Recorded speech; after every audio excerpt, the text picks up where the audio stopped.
Hello everybody, my name is Anthea and this is my friend Maggie, and today we're going to be talking about positive companionship, Furry Friends Edition.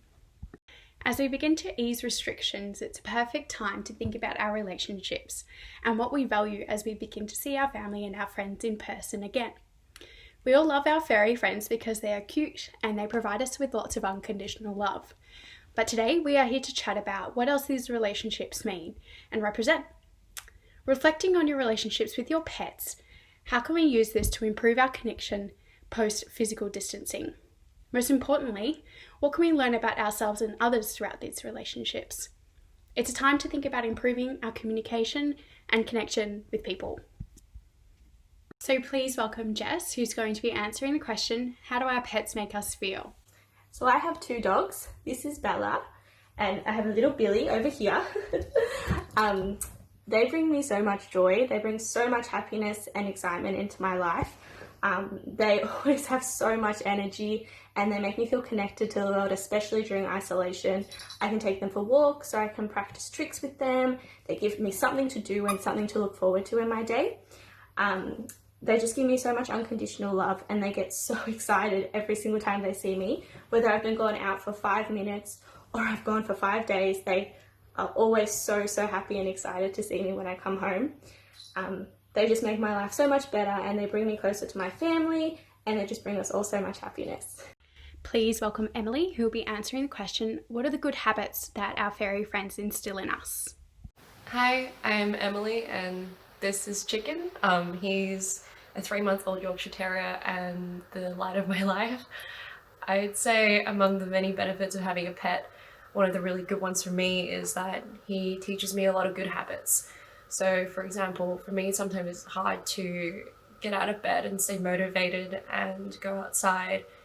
But with Chicken, when I wake up in the morning, it's to this bundle of craziness and hunger. So I get out of bed and I feed him and we go for a walk, and it's just such a better way to start the day for me.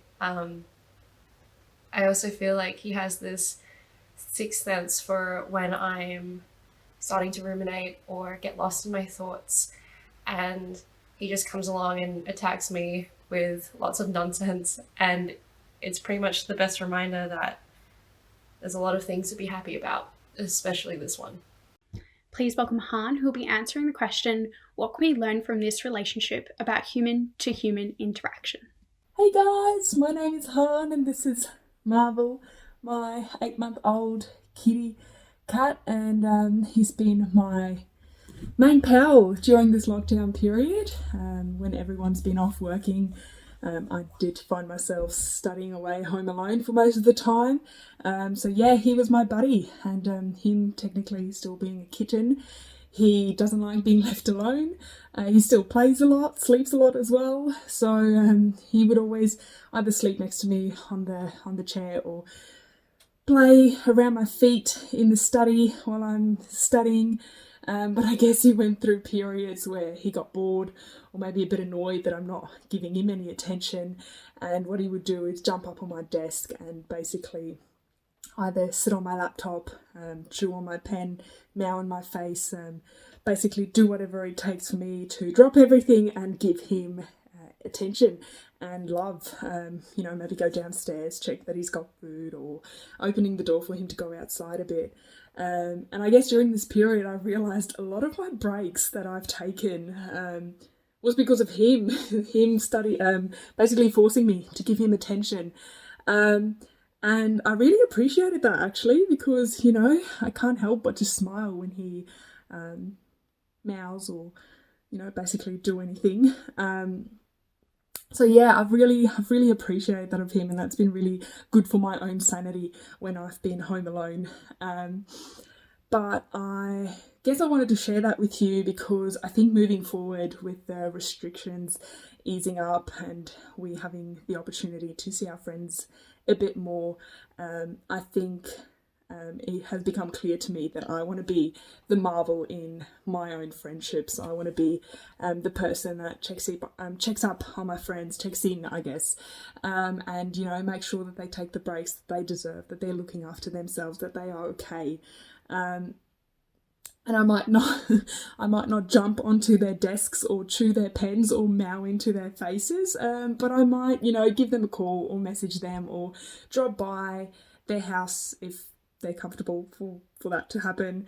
Or, basically do anything to let them know that I'm there for them and that, they deserve a break, because, we've all been working really hard adjusting and coping to the changes we faced and the uncertainty we still face moving forward. So, yeah, I thought I would just share that with you, but that's it from us, and I hope you all stay safe. Bye. Please welcome Alex, who will be answering the question, what are the positive interactions that we hope to bring forth and promote as we resume normal activities? This is Kiki, and I think pets are the perfect example of unconditional, loving friendships, and aiming to replicate those kinds of relationships where we can rely on each other without expecting from each other and caring for each other unconditionally is ideal. I think person-to-person relationships have a lot to learn from that of our relationships with our pets. The reliability of them and their ability to evoke happiness speaks for itself. We should aim to be that for others. And lastly, Maggie and I will be answering the question, how might we improve our relationships and connections post-physical distancing? So practicing empathy is really, really important. It's been a difficult time for us all, and it's good to remember that the situation has been different and difficult for everybody. It's important to still check in with our friends, even if we are seeing them regularly, doesn't mean that we are necessarily taking the time to see how they are. Practicing open communication. For example, we directly ask a dog to sit and they are likely to do so. But what we should be reflecting on is how we might be expressing our needs and desires onto our companion, and observing how we might be receiving others' needs and desires. Thoughtful responses. Remembering that our behaviours and attitudes are often contagious and adopted by those who look up to us. Like our pets, people and their relationships are different. It's time to accept and celebrate these differences. Being accountable. This provides a level of certainty for people during turbulent times, remembering that we are each dependent on each other as we receive and provide things that other people and our pets need and want. One big last thank you to the YAG team who shared their thoughts on positive companionship.